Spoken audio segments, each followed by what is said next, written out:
বাংলাদেশের মোট জনসংখ্যার কত শতাংশ মানুষ আধুনিক চিকিৎসা সেবা থেকে বঞ্চিত, অথবা বাংলাদেশের মোট জনসংখ্যার কত শতাংশ মানুষের রোগ নিরাময়ের প্রধান অবলম্বন বিশ্বাস।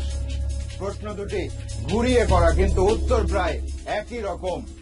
এসব প্রশ্ন শুনে আপনারা অনেকেই হয়তো ভাবছেন তালাশ টিম এবার বাংলাদেশের চিকিৎসা ব্যবস্থা নিয়ে অনুসন্ধান করার জন্য মাঠে নেমেছে। না, ঘটনা পুরোপুরি সত্য নয়, বরং সত্যটা হলো এই যে আপনারা গত পর্বে মানুষের সব সমস্যা সমাধানের উপায় নিয়ে তালাশের যে জ্যোতিষ রাজ গুরু মা কামাখ্যা গুরু পর্বটি দেখেছিলেন, এবারের পর্ব তারই ধারাবাহিকতা।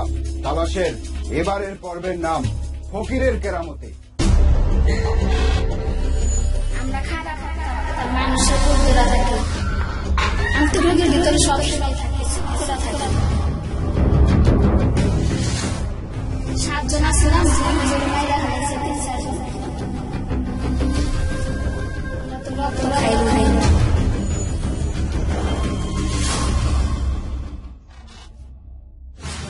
তালাশের এবারের পর্বে আপনারা বিভিন্ন অশরীরী উপস্থিতি এবং সেসবের প্রভাব দেখতে পারবেন। আধুনিক বিজ্ঞান এসব ঘটনা সম্পর্কে কি ব্যাখ্যা দেয় সেটা আমরা জানি না, কিন্তু ঘটনাগুলো পরিচিত। দর্শক বিভিন্ন ধরনের ভণ্ড ফকির এবং অপচিকিৎসা সম্পর্কে তালাশ টিমের কাছে তথ্য দিতে থাকেন। সেসব তথ্যে প্রতারণার রমরমা ব্যবসার খবর আছে, মানুষের বিশ্বাসকে পুঁজি করে নিজের আখের পৌঁছে নেয়ার তথ্য।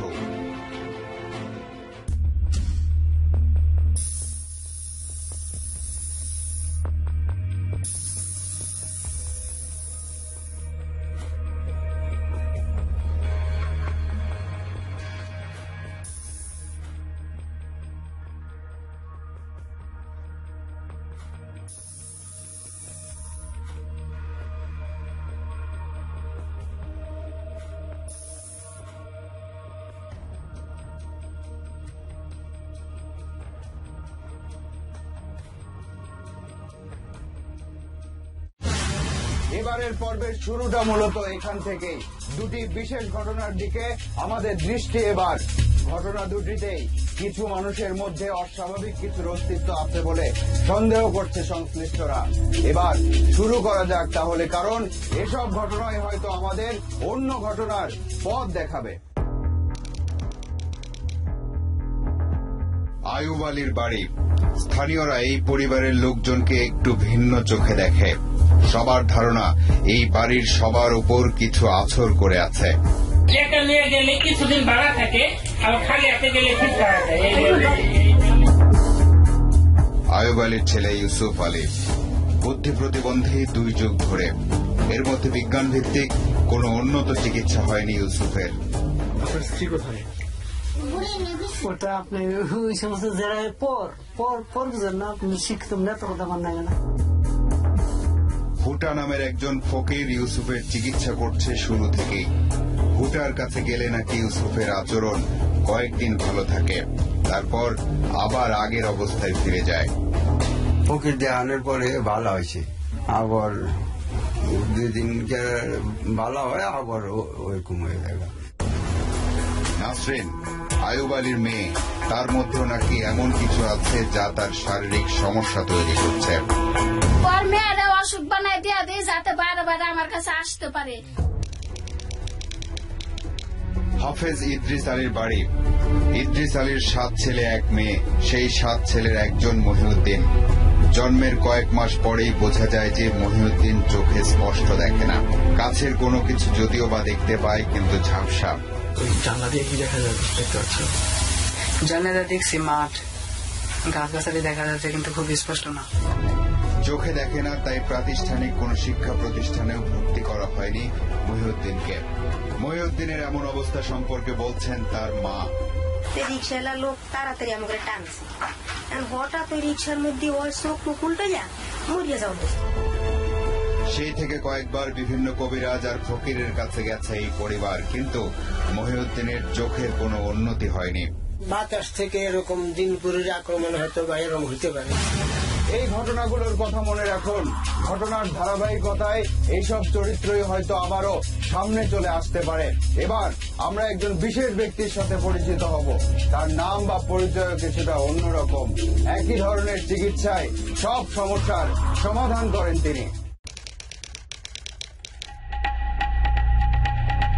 নারায়ণগঞ্জের সোনারগাঁও উপজেলার মহজমপুর ইউনিয়নের এই গ্রামের নাম কোবাগা।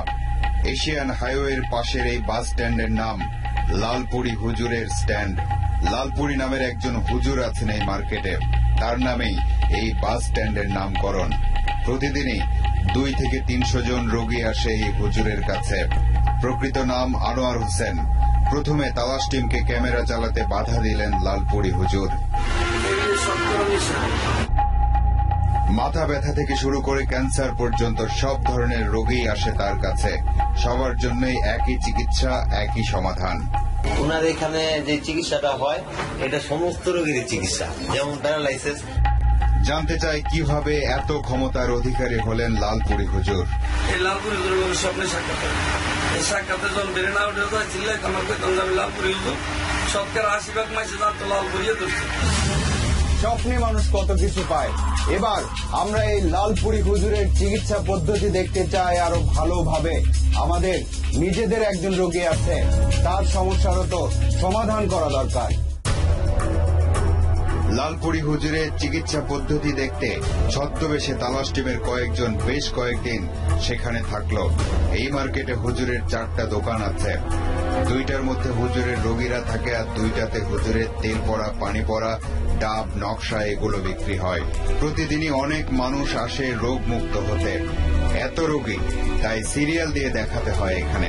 কয়েকজন রোগীর চিকিৎসা পদ্ধতি দেখুন এবার।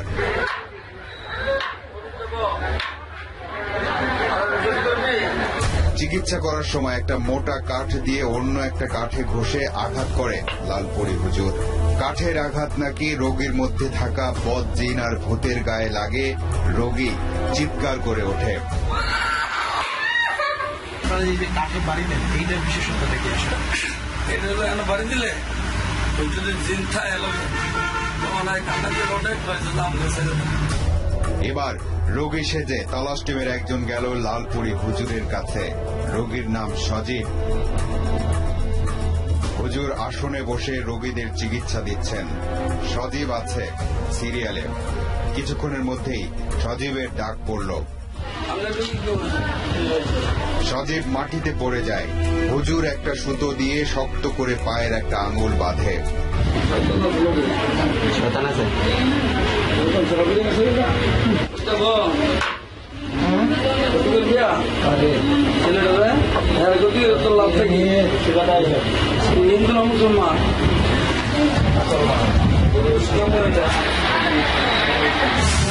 সজীবের তো আসলেই কোনো সমস্যা ছিল না, নাকি সমস্যা আগে থেকেই ছিল কিন্তু বোঝা যায়নি?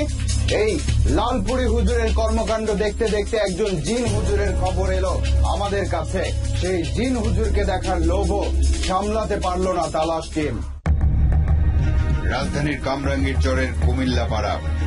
এখানে একজন জিন হুজুর আছে যার নামে এই গলির নাম হয়ে গেছে। ঢাকা এবং ঢাকার বাইরে থেকে বিভিন্ন ধরনের রোগী আসে জিন হুজুরের কাছে। মাথা ব্যথা থেকে শুরু করে আরো জটিল সমস্যা পর্যন্ত। কারো বিয়ে না হলে হুজুরের দোয়ায় নাকি তার বিয়ে হয়ে যায় দ্রুত। এই মহিলা একজন বিয়ের ঘটক। নিয়মিত জিন হুজুরের কাছে আসেন, কিন্তু তার নিজের জন্য নয়। নানা কারণে যেসব মেয়েদের বিয়ে ভেঙে যায়, সেসব মেয়েদের বিয়ে যেন দ্রুত হয়ে যায়, সেজন্য হুজুরের কাছে তদবির নিতে আসেন এখানে। দেখার মতো মেয়ে কেউ দেখে না, এরকম অবস্থা। তার কাছে আসলাম পরে তদবির এখন 3টা প্রপোজাল আসছে। হুজুরের সাথে সাক্ষাৎ করতে হলে প্রথমে এই কক্ষ থেকে টোকেন নিতে হয়। হুজুরের শাগরেদরা টোকেনের সমস্যার কথা লিখে দেয়। আবার হুজুর দেখানোর পর যে তদবির লাগবে সেটাও এখান থেকে দেয়া হয়। যেমন ধরেন আপনার মানুষের ব্যবসা বাণিজ্য অবনতি, স্বামী স্ত্রীর অমিল, তারপর জিনে ধরা, তো এই বাচ্চা কাচ্চা কান্না করে মর্জি করে পড়াশোনায় মন নেই, ওই সমস্ত বিষয় আর কি এখান থেকে তদবির দেওয়া হয়। এই মহিলা এসেছেন তার মেয়ের জন্য। কি সমস্যা? খায় না, তারপরে মাঝে মাঝে মেজাজ খারাপ করে, মাঝে মাঝে ভালো হয়, পেটে ব্যথা। এই রোগের চিকিৎসা নিশ্চয় জিন হুজুর নিজেই দিয়ে দেবেন, কিন্তু একজন মানুষ কিভাবে জিন হুজুর হয়ে যায় সেটা জানার আগ্রহ আছে আমাদের। নাসরিন, সজীব আর মহিউদ্দিনের কি অবস্থা হলো সেটাও তো জানা দরকার। গুনে গুনে 4 মিনিট পর আসছে।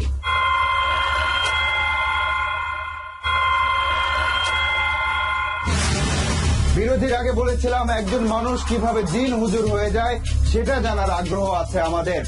আর এই প্রশ্নের উত্তর জানার জন্য সবচেয়ে ভালো ব্যক্তিকে নিশ্চয়ই জিন হুজুর নিজেই। চলুন তাহলে এবার তার মুখ থেকেই শোনা যাক আসল ঘটনা। এই জিন হুজুরের প্রকৃত নাম নুরুল হক আজমি। তিনি প্রথমে একটা মসজিদের ইমাম ছিলেন, থাকতেন অন্যের বাড়িতে। সেই বাড়ির ছেলে মেয়েদের ধর্মীয় শিক্ষা দিতেন আর মসজিদের ইমামতি করতেন। এখন এই 3 বাড়ির মালিক জিন হুজুর একাই।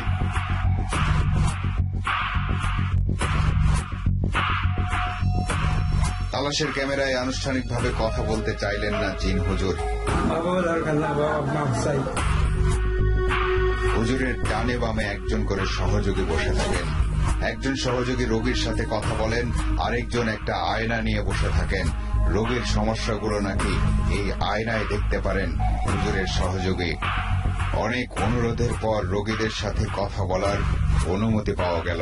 আমার বাইক না বাসা থেকে রাগ করে চলে গেছে, তো এই জন্য জানার জন্য যে গ্লাসের ভিতরে থাকে, এই জন্য গ্লাসের মাধ্যমে আর কি, জিনের মাধ্যমে আর কি বলে। এসব রোগী প্রথমে 20 টাকার একটা টোকেন নিয়ে হুজুর পর্যন্ত যায় কয়েক ধাপে। তারপর হুজুর তাবিজ থেকে শুরু করে পানি পড়া পর্যন্ত বিভিন্ন তদবির দেন। রোগী ভেদে এসব তদবিরের ফি হয়ে যায় 1000 থেকে 5000 টাকা পর্যন্ত। আবারও জিন হুজুরের কাছে ফিরে যাই। তিনি কিভাবে জিন হুজুর হয়ে উঠলেন সেটা শোনা যাক তার মুখ থেকে। সাগরের উপর স্বপ্ন দেখছে যে আমি চিকিৎসা করলে ভালো হয়ে যাব। এত কিছু জানিও না, করিও না, না আমি চিকিৎসা করেন নাই যে আমার ভোগে করা হয়েছে। এরপরে চিকিৎসা করছে, পরে 2টা ছেলে, পরে 2টার মনে নেই, এই 2টা আসল। তারপরে এরপরে আস্তে আস্তে কারামত করতেছে, ঝড়ে বক মরে ফকিরে কারামত করে। ঝড়ে বক মরে ফকিরের কেরামতি বাড়ে, অর্থাৎ কিছু মানুষের সমস্যার সমাধান হয়ে যায় আর জিন হুজুরের নাম ডাক আরো বেড়ে যায়। এমন হলে অনেক পরীক্ষা নিরীক্ষা আর খরচ করে আধুনিক চিকিৎসা নিতে কে যায় বলুন? সবার সামর্থ্য তো আর একরকম নয়।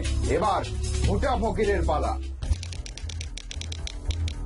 আবারও আয়ুব আলীর বাড়িতে ফিরে যাওয়া যাক। মাঝে অনেক বছর আয়ুব আলীর পরিবারের কারো সাথে হুটা ফকিরের কোনো যোগাযোগ নেই। পরিবারের ধারণা হুটা ফকিরের সাথে যোগাযোগ আর টাকার লেনদেন নেই বলে হুটা তাদের পরিবারের সবার ভেতরে কিছু একটা দিয়ে রেখেছে। বালা করে 2 দিন কেন বালা করে, আবার 2 দিন বাদে আমার বাড়ি লেগে যায়। তালাশ টিম যখন আয়ুব আলীর সাথে কথা বলছিল তখন পাশে বসে থাকা আয়ুব আলীর মেয়ে নাসরিন হঠাৎ চিৎকার করে উঠল। কি করছে আল্লাহ জানে, ওই জানে। ওর ভিতরে কি আছে এই বেটা, তুই জানোস না? ওর ভিতরে 30টা শয়তান দিয়ে রাখছে মাথার মধ্যে। হ্যাঁ, কি করবো আমি? কে দিতেছি? নাসরিন নয়, তার মধ্যে থাকা আরেক খারাপ আত্মা নাকি এসব কথা বলছে। হোটাই কইছে যাতে ওর পুলারে নিয়ে গেলে গত গত টাকা কামাইতে পারবো, এর লেগে ওর পুলারে হোটা পুরাপুরি ভালো করে না। হুটা ফকিরের পাঠানো খারাপ আত্মা আছে নাসরিনের মধ্যে। সেই আত্মাগুলো নাসরিনকে শারীরিকভাবে অনেক ক্ষতি করছে। আমি রোগের ভিতরে থাকি, এতক্ষণ কি কইছ না কইছ আমি সবই দেখতে পারছি। আমার নাম হচ্ছে ইবলিশ শয়তান। ইবলিশ শয়তান কোথায়? আমরা একই গ্রুপ, অগবাড়ি আরমেশের লোক আছে। আমি হোটার কাছে থাকি, হোটায় পাঠাইছে, হোটায় আমারে রক্ত খাওয়ায়। কিছুক্ষণ পর সেই খারাপ আত্মা নাসরিনের মধ্যে থেকে চলে গেল। এবার স্বাভাবিক নাসরিন কথা বলছে। রোগী কইতাছে আমি কিছু কথা কই, এখন আমি ভিতরে ঢুকা করি।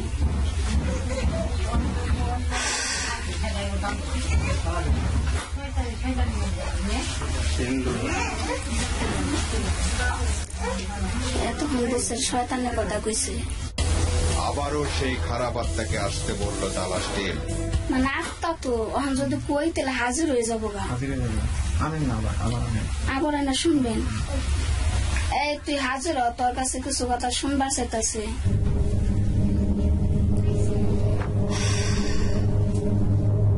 মুহূর্তেই চলে এলো সেই খারাপ আত্মা। কি ব্যাপার, আমি মাত্র ঢুকে গেলাম, আবার শোনার কি দরকার আছে? ভুটা ফকিরকে খুঁজে বের করতে হবে এবার। তার খোঁজে মানিকগঞ্জের উদ্দেশ্যে তালাশ টিম। ভুটা ফকিরের বাড়ি যাওয়ার পথে দেখা হলো তার মেয়ের সাথে।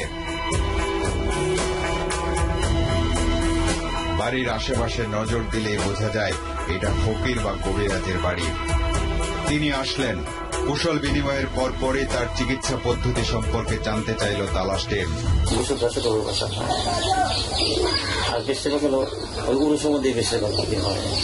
আলী হোসেন ওরফে হুটা ফকিরের মুখ থেকে শোনা যাক আসলে তিনি কি কি সমস্যার সমাধান করেন।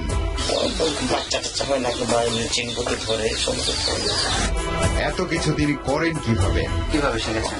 এটা স্বপ্নের মাধ্যমে। এবার জানতে চাই আয়ুব আলীর পরিবারকে আসলে হুটা ফকির জিম্মি করে রেখেছে কিনা। এটা হলো ভুল কথা বাবা, ভুল কথা। কথা কি, মানুষ বলে জন্ম নিয়ে মানুষের কোনো ক্ষতি করে কোনো লাভ হয় না। তালাশ টিমের ডাকেও তাহলে খারাপ আত্মা হাজির হয়। ওই খারাপ আত্মাকে তাহলে ভদ্রই বলতে হবে, সবার ডাকে সাড়া দেয়। শেষবারের মতো ওই লালপুরি হুজুরের কাছে যেতে চায়, কারণ সুস্থ স্বাভাবিক একজন মানুষ সজীবের ভেতরে যে জিনের অস্তিত্ব পাওয়া গেল সেটার তো একটা সুরাহা হওয়া দরকার। আবার মহিউদ্দিনের চোখও তো কে যেন আটকে রেখেছে। আবারও নারায়ণগঞ্জের সোনারগাঁয়ের লালপুরি হুজুরের কাছে ফিরে যাওয়া যাক। অনুষ্ঠানের শুরুর দিকে দেখা মহিউদ্দিনের কথা নিশ্চয় মনে আছে আপনাদের। মহিউদ্দিনকে তার বাবা হাফেজ ইদ্রিস নিয়ে গেছেন লালপুরি হুজুরের কাছে। চিকিৎসা শেষে কথা হলো তাদের সাথে। সমস্যা হচ্ছে একটু কম দেখে হুজুর এই কথা বললো যে জিনেরা ওইটা বন্ধ করে রাখছে। রোগ ব্যাধি এটা দেওয়ার মালিক যেমন আল্লাহ, এবং নিরাময় করার মালিক আল্লাহ রাব্বুল আলামিন। এখানে জিনের কারো কোনো হাত নেই। এবার তালাশ টিমের দুজন আসল পরিচয়ে আর দুজন রোগীর বেশে। রোগী আবারও সেই সজীব। সমস্যার সমাধান হয়নি এই অজুহাতে আবারও লালপুরি হুজুরের কাছে সজীব। বাইরে তালাশের ক্যামেরা। দ্বিতীয় ধাপের চিকিৎসা চলছে সজীবের। চিকিৎসা শেষে হুজুরের কাছে জানতে চায় এই রোগীর আসলে কি সমস্যা হয়েছে, কিন্তু ক্যামেরার সামনে হুজুরের কথা বদলে গেল।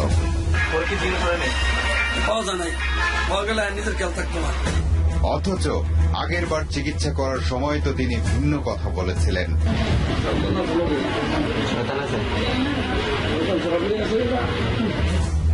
এবার তাহলে লালপুরি হুজুর কি বলবেন? প্রথম দিনে এর মুখ দেয়া বলছিল, এখন পাওয়া যায় না। ওই দিন আসছিল দিকে তো বলছিল, আমি তো আর বলি না 7 দিন আসছিল। হের মুখ দিয়ে বলছে। আপনি বুঝতে পারেন না যে আপনি আসছে কিনা? এটা আমি বুঝতে পারবো হের মুখ দিয়ে শুনলে, তারপরে এটা আসছিল কিনা। ওই দিন হের মুখ দিয়ে বলছে দেখি আমি বলছি তাহলে জিন আছে। জিন রোগ ভালো করে দেবে বা সৃষ্টি করে দেবে এই ক্ষমতা অন্তত জিনের নাই। এটা আল্লাহ রাব্বুল আলামিনের হাতেই রয়েছে। ক্বালান নারু মাসওয়াকুম খালিদিন ফিহা, তোমাদের স্থান হচ্ছে জাহান্নাম। এর মানে হচ্ছে জিন দিয়ে যারা টাকা পয়সা ইনকাম করে বা জিন দিয়ে এই সমস্ত কার্যক্রম করে তাদের পরিণাম যে জাহান্নাম, হ্যাঁ, এই ব্যাপারে সন্দেহের অবকাশ নেই। এটা সূরা আনআমের মধ্যে সুস্পষ্ট করে আল্লাহ বলে দিয়েছেন। মহিউদ্দিনকে বিশেষজ্ঞ ডাক্তারের কাছে নিয়ে যেতে চেয়েছিল তালাশ টিম, কিন্তু তার পরিবারের সম্মতি মেলেনি। তারা বিশ্বাস করে এটা জিনেরই কাজ। এ প্রসঙ্গে আবারও সেই জিন হুজুরের কথাই মনে পড়ছে। তিনি বলেছেন মানুষই তাকে ফকির বানিয়েছে। সমস্ত ঘটনা পর্যালোচনা করে এটা নিশ্চিত হওয়া গেছে যে জিন হুজুর সত্য কথাই বলেছেন। কোন একটা ঘটনার প্রেক্ষিতে হয়তো কারো মনে বিশ্বাস তৈরি হয়েছে, আর সেই বিশ্বাস ছড়িয়েছে অন্য মানুষের মনে। তারপর সবগুলো বিশ্বাস এক হয়ে গিয়ে চেপেছে একজনের উপর, আর এসবের ফলাফল হিসেবে সেই একজনদের কেউ হয়েছে লালপুরি হুজুর, কেউ হয়েছে জিন হুজুর, কেউ বা হয়েছে ভুটা ফকির। এবার যেতে হবে। আজ চলে যাচ্ছে কিন্তু যাচ্ছে না। পরবর্তী অনুসন্ধান শেষে তালাশ টিম আবারও এসে দাঁড়াবে আপনাদের সামনে। দর্শক, আপনাদেরকে নিয়ে, আপনাদের জন্য এই অনুষ্ঠান। লিখুন এই ঠিকানায়। প্রযোজক তালাশ, ইন্ডিপেন্ডেন্ট টেলিভিশন, 149-150 তেজগাঁও শিল্প এলাকা, ঢাকা 1208। ইমেইল করতে পারেন talas@independent24.tv। এই ঠিকানায় আপনার অনুসন্ধানী মনের দরজা জানালা খুলে রাখুন। কিছু বেরিয়ে এলে আমাদেরকে জানান। তালাশ টিম থাকবে আপনার সাথে।